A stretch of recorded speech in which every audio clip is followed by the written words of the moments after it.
Three, two, one, jump! Guys, bibigyan ko siya ng Mare de Agua.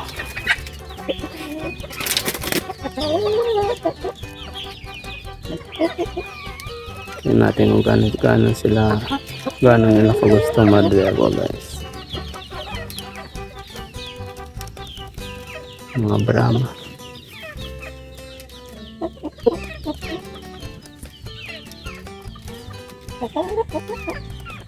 Guys, simula na lang pinakain. Ang malapit na dahon ng Mare de Agua. Gusto ng Brahma, guys.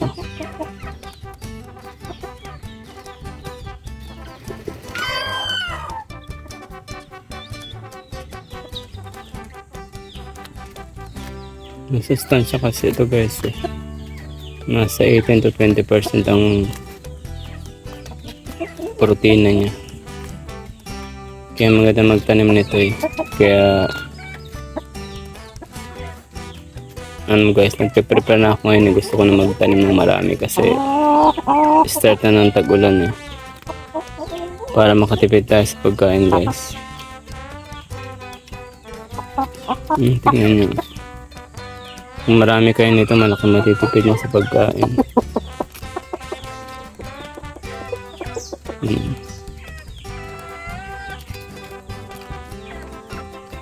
Kaya dahil magtanim kayo ng marami, guys. Kasi mahal ang mga feeds ngayon eh. Kaya kailangan may may alternatibo tayong pakain sa kanila, hindi laging feeds. Para hindi tayo masyadong magastusan, guys. Yan, ganito lang gawin nyo. Magano kayo ng Mare de Agua, magtanim kayo ng marami. Yan, ang lapad nito kanina, guys eh. Alas maubos na nila.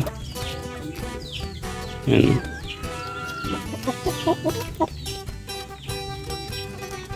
Gusto nila.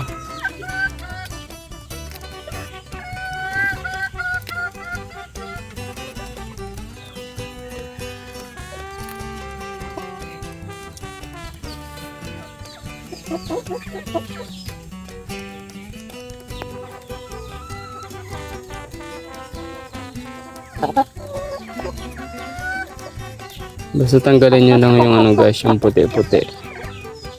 Yung mga white flies. Kasi may mga white flies sa ilalim ng Mare de Agua. Sa mga dahon. Kaya tanggalin nyo yun, guys. Kasi baka makain ng mga manok, mga alaga. Kinakain na. Guys, mukhang busog na to. Dito mo naman natin ilalagay sa kabila, guys. Dito naman yung mga kitawa. Yan, gusto na, guys. Ito yung mga guys, yung mga imported chicken galing din to. Galing Indonesia. Ayam kitawa. Sila yung mga guys, yung mga tumatawa ng manok ng pag tumitilaok sila. Yan, gusto rin nila yung guys. Mare de Agua.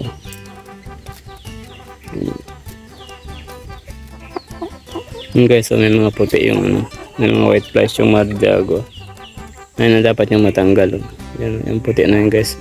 Kasi baka makain ng manok. Ayun. Dapat tanggalin. Tanggalin ko muna, guys, bago ko pakain. Pakain natin. Tingnan nyo, guys. Gusto nila, guys. Gusto ng mga ayam kitawa. Sila nga pala yung native ng guys. Native chicken ng Indonesia.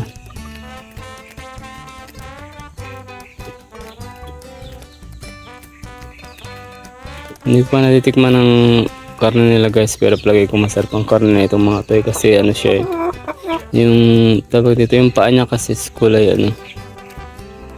kulay green legs.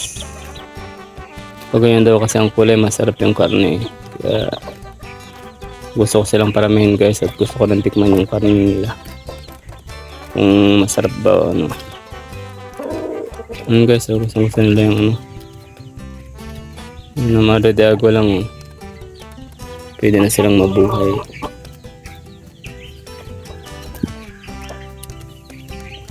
Kaya magtanim kayo ng marami nito, guys. Ayan, pati yung mga anak nila, guys.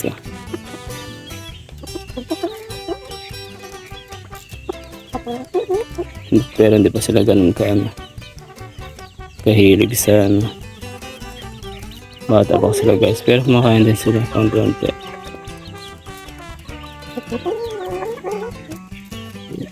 Nag-aaral pa lang sila guys. Yan ang mga anak nila. Pero yung mga parents na guys, talagang gusto.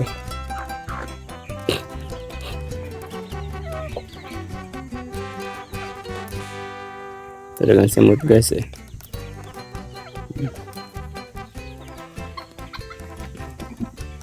nga pala yung mga tangkay nila. Mga pinutol ko. Mga siguro ito. Isang roller, 12 feet. Guys, binabad ko pala sila sa sa balde na may tubig. Papaugutin ko muna sila.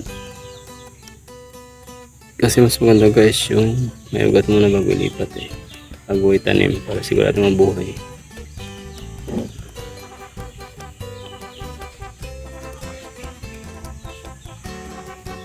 Ito nga pala yung mga pinagputulang kong dahon guys. May mga white rice. Kaya pinipilian ko yan.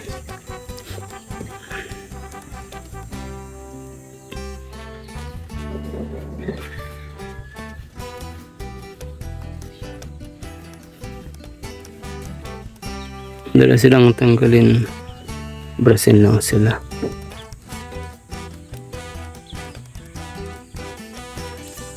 Hindi yan ang paglinis guys. Mas madaling gamitin ng brush. Tanggal agad ang puti. Bago pakain sa mga ating mga manok na sila. Para hindi sila hindi sila mamatay.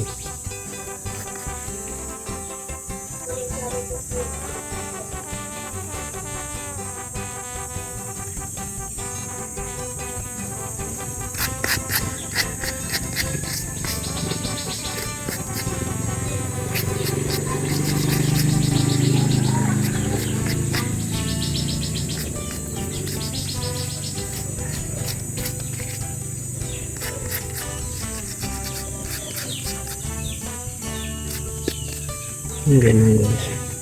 Sa ilalim lang pala guys, sa ilalim lang may white flies. Sa ibabaw wala.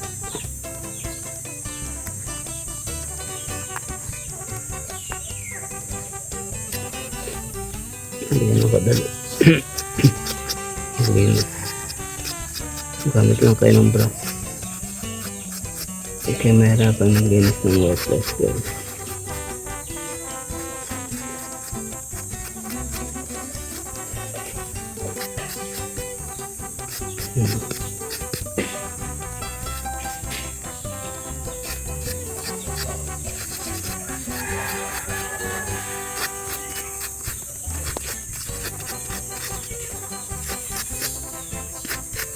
Ipakain ko na rin ang dahon kasi magkakating sa ako guys.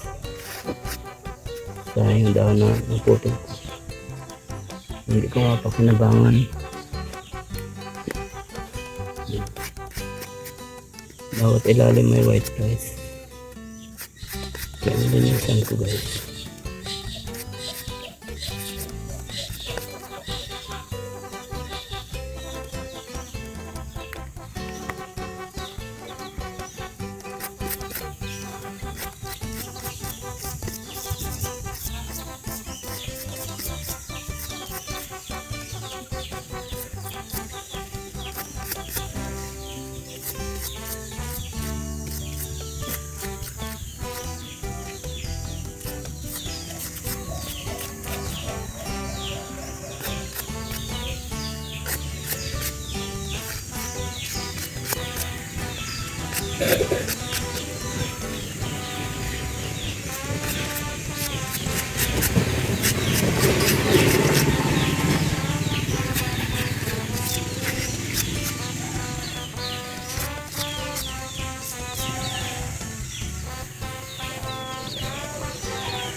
Yung dati lalim talaga guys, may white fly.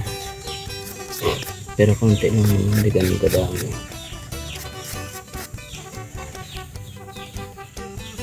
Sa ibabaw ng dahon guys, sa lalim na meron. Pati mga talbos may mga puti-puti. Pero dali naman tanggalin guys. Binabras ko lang.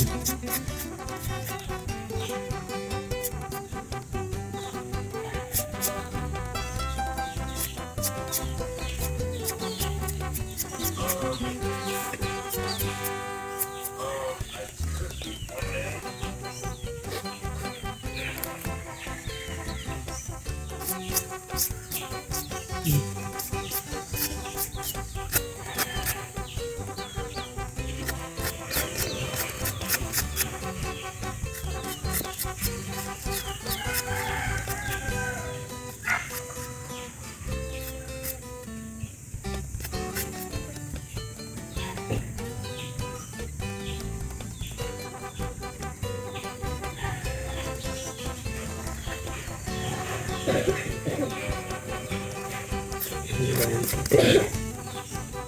Halos lahat may puti.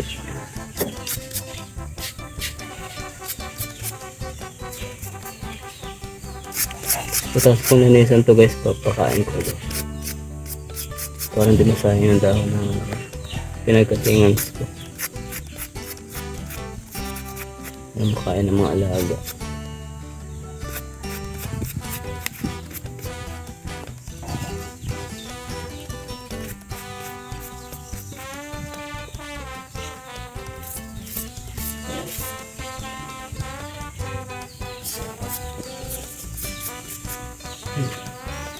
Mga panginayin kasi guys, mas istansya kasi ito. May tatapon ko lang. Malang magpakanabangan. Kaya nilinisan ko talaga guys. Ang kadali lang ang naglinis.